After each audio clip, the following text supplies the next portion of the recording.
ڕۆژ 24 چواری ساڵی 1974 کات نۆسی خولەکی بەیانی چوار فڕۆکەی حکومەتی عێراق لە جۆری سیخۆ گەیشتنە ئاسمانی شارۆچکەکە بە ماوەی 10 خولەک بۆردومانیان کرد.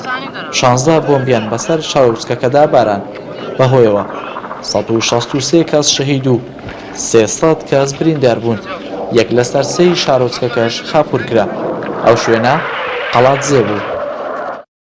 کەدا شەی سنۆبەر شەهید بوو لەگەڵ دایکە ئامینە و کۆمەڵی خوێندکاری کەس بریندار بوون کە ئێستاش بەهۆی برینەکانیانەوە هەر دەناڵێنن با بڵێن ئێستا زامی ئەو برینیان هەرماوە. ئەو ڕاپەڕینە گەشەی سند بۆ ئۆردوگا زۆرملیەکانیان بۆ شوێنەکانی کە وەکو ژاراوە، بەستەستێن، سەنگەسەر، تۆسووران لەوێشەوە بۆ ڕانیە و هەتا گەشتە سلێمانی و هەولێر لە هەمووی ڕاپەڕین دەستی پێکرد. ئەو دەنگەی دەبیسترێت ڕۆژی 24 چواری ساڵی 1982 کە ژمارێکی زۆر لە هاوڵاتیانی قەڵاتجێ لە کاتی یادکردنەوەی بۆردومانەکەی ساڵی 1974 لە ناو بازاڕەوە بەمبەستی ئەنجامدانی ڕاپەڕین لە دژی حکومەتی ئەو کاتەی بەعەز بەرەو گۆڕستانی قەڵاتجێ بەڕێکەوتن، بەڵام لەلایەن هێزە ئەمنیەکان بە چەک وەڵام درانەوە.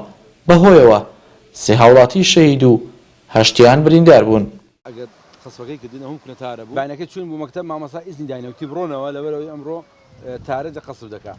دیارە ماش هاتینەوە لەسەر ئەو گردەی پێشەوە ڕاوەستاین هاتینەوە ماڵەوە و تومدای شتێکی وایە وەڵا داکشم بەڕەحمەت بێم دەستی هەمومانی گرت و ڕامان کرد بۆ ئەو کوونەتارانەی کە دروستکا بوو خەڵک دروستی کرد بوو کە پێشکەی بە گونیە و گەڵ گرت بوو. هاوکات جارێکی تر لە حوزەیرانی ساڵی 1989 قەڵاتجێ و سەنگەسەر بە گوندەکانی دەوروبەریەوە بە زۆرم لێ ڕاگوێزران بۆ ئۆردوگاکانی نزیک سلێمانی و هەولێر. بەپێی ئاماری دەستەی داکۆکی پشدەر لەلایەن حکومەتی عێراق و بەهۆی شەڕی نێوان ئێران و عێراقەوە قەڵاتجێ زیاتر لە 177 جار بۆردومان کراوە. هاوکات لە کاتی بۆردومانەکەی زانکۆی سلێمانی کە لە قەڵاتجێ بوو لە پشکی شەهیدەکاندا هیچ خوێنکاریان بەرکەوت بەهۆی شێوانی جەستەی شەهیدەکان و شپرزەی هاوڵاتیان لە ناو یەک گۆڕدا چەند تەرمێک نێژراون.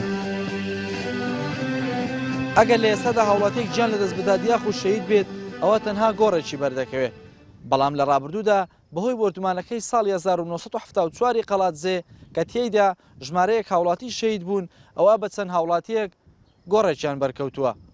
هەنگاو محەممەدێن ئارتی گۆڕستانی شەهیدانی قەڵاتجێ.